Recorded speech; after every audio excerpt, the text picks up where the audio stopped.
His Holiness Shri Nipra Dr. Shri Shandavira Mahaswamiji is a literate in Hindi and Sanskrit with a doctorate taken from US. He is the National President of Akhila Bharatiya Bhasha Sahitya Sammelana, Chairman of the International Spiritual Advisory Board, Founder President of International Atma Shri Yoga Center in New York, and many more. I welcome His Holiness to come on stage.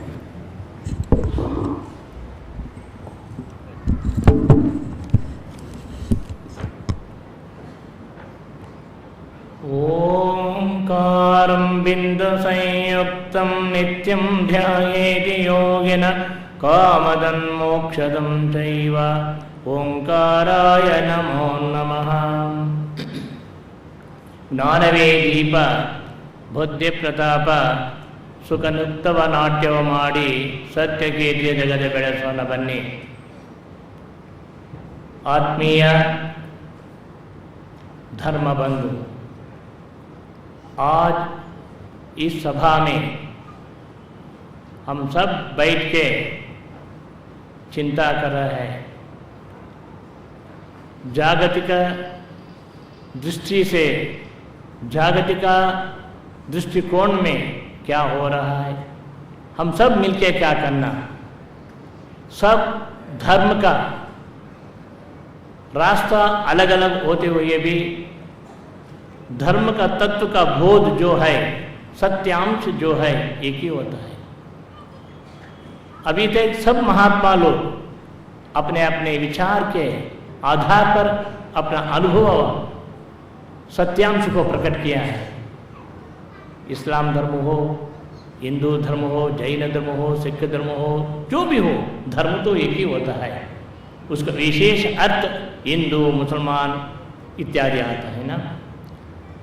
ಈ ಒಂದು ಪವಿತ್ರವಾದ ಒಂದು ಸಮಾರಂಭದಲ್ಲಿ ಎಲ್ಲ ಧರ್ಮಗಳ ಮೌಲಿಕತ್ವವು ಒಂದೇ ಎಂಬತಕ್ಕಂಥ ಅಂಶವನ್ನು ಕರ್ನಾಟಕ ರಾಜಧಾನಿ ಬೆಂಗಳೂರು ನಗರದಲ್ಲಿ ಈ ಒಂದು ಇಸ್ಲಾಂ ಬಾಂಧವರು ಇಸ್ಲಾಂ ಧರ್ಮಕ್ಕೆ ಬದ್ಧರಾಗಿ ಎಲ್ಲರನ್ನೂ ಬರಮಾಡಿಕೊಂಡು ನಾವೆಲ್ಲರೂ ಒಂದೇ ತಾಯಿಯ ಮಕ್ಕಳು, ಈ ಭಾರತ ಮಾತೆಯ ಮಕ್ಕಳು, ಈ ದೇಶದಲ್ಲಿ ಹುಟ್ಟಿದ ಬಳಿಕ ಈ ದೇಶದ ಸಂಸ್ಕಾರ ಸಂಸ್ಕೃತಿ ನಮಗೆ ಬೇಕು।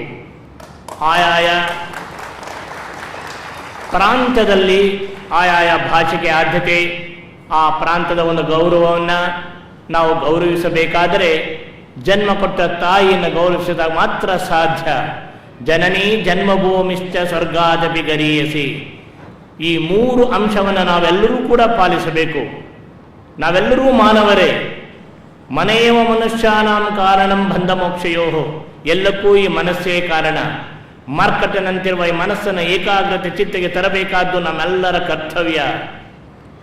ಈ ಒಂದು ಭವ್ಯವಾದ ಈ ಭಾರತ ದೇಶದಲ್ಲಿ ಒಂದಲ್ಲ ಒಂದು ದಿನ ವಿಶ್ವಕ್ಕೆ ಶಾಂತಿ ಸಂದೇಶವನ್ನು ಕೊಡುತ್ತಿರುವ ಏಕೈಕ ರಾಷ್ಟ್ರ ನಮ್ಮ ಭಾರತ ದೇಶ। ಈ ದೇಶದಲ್ಲಿ ನಾವೆಲ್ಲರನ್ನೂ ಅಪ್ಪಿಕೊಂಡಿದ್ದೇವೆ, ಎಲ್ಲರನ್ನೂ ಬರಮಾಡಿಕೊಂಡಿದ್ದೇವೆ।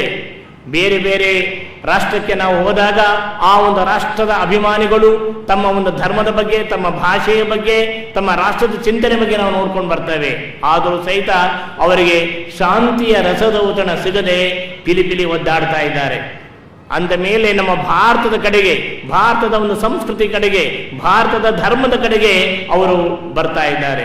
ಕಾರಣ ಇಷ್ಟೇನೆ, ಈ ಧರ್ಮದಲ್ಲಿ ಎಲ್ಲವೂ ಸೇರಿದೆ।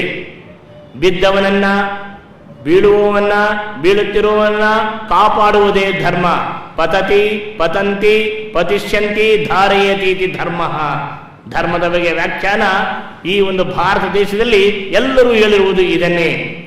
ಮೊಹಮ್ಮದ್ ಪೈಗಂಬರ್ ಸಹಿತ ಯಾವ ರೀತಿ ಸತ್ಯವೇ ದೇವರು, ನಿಜವಾಗಿ ಕೂಡ ದೇವರು ಎಲ್ಲಿದ್ದಾನೆ?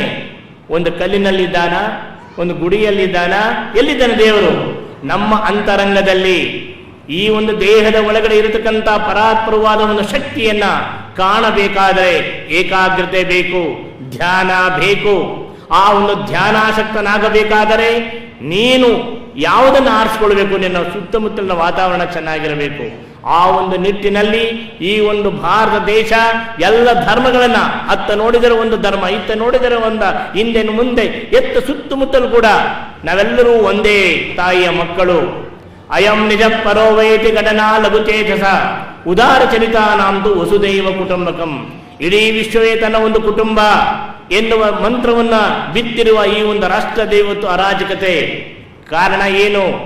ಎಷ್ಟು ಭ್ರಷ್ಟಾಚಾರ ಅರಾಜಕತೆ ಬರಲಿಕ್ಕೆ ಕಾರಣಕರ್ತರು ಯಾರು ಅಂದರೆ, ಏನು ಇವತ್ತು ರಾಜ್ಯಭಾರವನ್ನು ಆಳ್ತಾ ಇದ್ದಾರಲ್ಲ ಯಾವ ಒಂದು ರಾಜಕಾರಣಿಗಳು, ಇಂದಿನ ಅವರು ಎಲ್ಲ ಧರ್ಮಗಳ ಮುಖಂಡಗಳ ಹಾಗೂ ಹೋಗುಗಳನ್ನು ಕೇಳುವ ಮೂಲಕ ಅವರ ಮಾರ್ಗದರ್ಶನದಲ್ಲಿ ರಾಷ್ಟ್ರ ನಡೀತಾ ಇತ್ತು.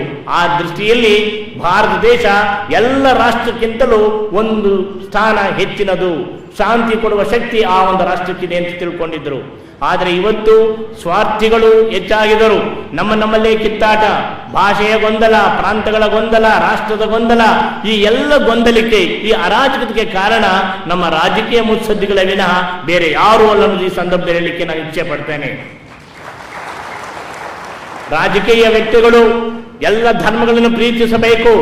ಯಾವುದೇ ಒಂದು ಧರ್ಮಕ್ಕೆ ಮೀಸಲಾದರೆ ಅವನ ರಾಜಕೀಯ ವ್ಯಕ್ತಿ ಆಗಲಾರ. ಒಬ್ಬ ಮಠಾಧೀಶಾಗಲಿ, ಒಬ್ಬ ಇಸ್ಲಾಂ ಧರ್ಮವನ್ನು ಅನುಸರಿಸಿದ ಮೌಲ್ಯಗಳಾಗಲಿ, ನಾವು ಮೌಲ್ಯಗಳು, ಫಾದರ್ಗಳು, ಧಾರ್ಮಿಕ ಮುಖಂಡಗಳು ನಾವೆಲ್ಲ ಒಂದಾಗಿದ್ದೇವೆ.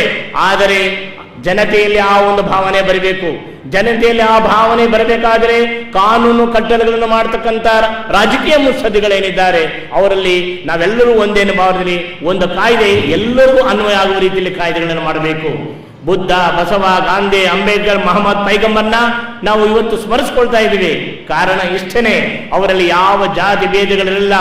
ಮಾನವ ಜಾತಿ ಮನುಕುಲಕ್ಕೆ ಉದ್ಧಾರವಾಗಲಿ ಎಂಬ ದೃಷ್ಟಿಯನ್ನ ಬೋಧನೆ ಮಾಡಿದಂತ ಮಹಾಪುರುಷರನ್ನ ಅಂದೂ ಇದ್ದಾರೆ, ಇಂದೂ ಇದ್ದಾರೆ, ಎಂದೆಂದೂ ಇದ್ದಾರೆ. ಆದರೆ ಇವತ್ತು ನಡೆಸಿಕೊಂಡು ಹೋಗ್ತಕ್ಕಂಥ ದಾರಿಯಲ್ಲಿ ಏನು ಇದ್ದೇವೆ ಅವರೆಲ್ಲರೂ ಕೂಡ ಒಂದು ಜಾತಿಯ ಸಂಕುಚಿತ ಭಾವನೆಗೆ ಒಳಪಟ್ಟಿದ್ದಾರೆ. ಮಠಾಬ್ದಿಗಳಾಗ್ಬೋದು, ಬೇರೆ ಯಾರೇ ಆಗಿರಲಿ, ಈ ಒಂದು ಸಂಕುಚಿತ ಮಾನವ ಬಿಟ್ಟು ನಾವೆಲ್ಲರಿಗೂ ಒಂದು ಕುಟುಂಬದ ಮಕ್ಕಳು, ಈ ಒಂದು ಭಾವನೆಯಲ್ಲಿ ಹೋಗಬೇಕು. ಜಾತಸ್ಯ ಮರಣಂ ಧ್ರುವಂ, ಹುಟ್ಟಿದ ಬಳಿಕ ಒಂದು ದಿನ ಸಾಯಲೇಬೇಕು, ಇದು ಖಚಿತ. ಇದು ತಿಳಿದು ನಾವು ಮಾಡಬಾರದು ಕೆಟ್ಟ ಕೆಲಸಗಳನ್ನ, ಅರಾಜಕತೆಯನ್ನ, ಮನಸ್ಸಿಗೆ ಬೇಡವಾದಂಥದನ್ನ, ಕಣ್ಣಿಗೆ ನೋಡಬಾರದನ್ನು ನೋಡಲಿಕ್ಕೆ ಇಚ್ಛೆ ಪಡುತ್ತೆ, ಕಿವಿ ಕೇಳಬಾರದನ್ನು ಕೇಳಲಿಕ್ಕೆ ಇಚ್ಛೆ ಪಡುತ್ತೆ, ಮನಸ್ಸು ಏನೇನೋ ಯೋಚನೆ ಮಾಡುತ್ತೆ. ಇವೆಲ್ಲವೂ ಹೋಗಲಾಡಿಸಬೇಕಾದ್ರೆ ಧ್ಯಾನ ಮುಖ್ಯ. ಇಂಥ ಒಂದು ಧ್ಯಾನಾಸಕ್ತನಾಗಬೇಕಾದರೆ ಅದಕ್ಕೇನೆ ಇಸ್ಲಾಂ ಧರ್ಮದಲ್ಲಿ 5 ಸಲ ನಮಾಜ್ ಮಾಡು ಅಂತ ಹೇಳ್ತಾನೆ. ಈ ಮನಸ್ಸು ಮರ್ಕಟಿನಂತಿದೆ. ಏಕಾಗ್ರತೆಗೆ ಬಂದು ಪರಮಾತ್ಮನ ಚಿಂತನೆಯನ್ನು ಮಾಡಬೇಕಾದಾಗ ನೀನು ಒಂದೇ ಬೆಳಗ್ಗೆ ಅಥವಾ ಮಧ್ಯಾಹ್ನ ಮಾಡಿ ಸಾಲದು. ಆದ್ದರಿಂದ ನಾನಾದ್ರೂ ಇಚ್ಛೆ ಪಡ್ತೇನೆ. ಹಮ್ ತೋ ಇಚ್ಛಾ ಮಾಂಗ್ತೆ ಹೈ, ಇಚ್ಛಾ ಮೇ ಮಗ್ನ ಹೈ. ಜೋ ಮೊಹಮ್ಮದ್ ಇಸ್ಲಾಂ ಧರ್ಮ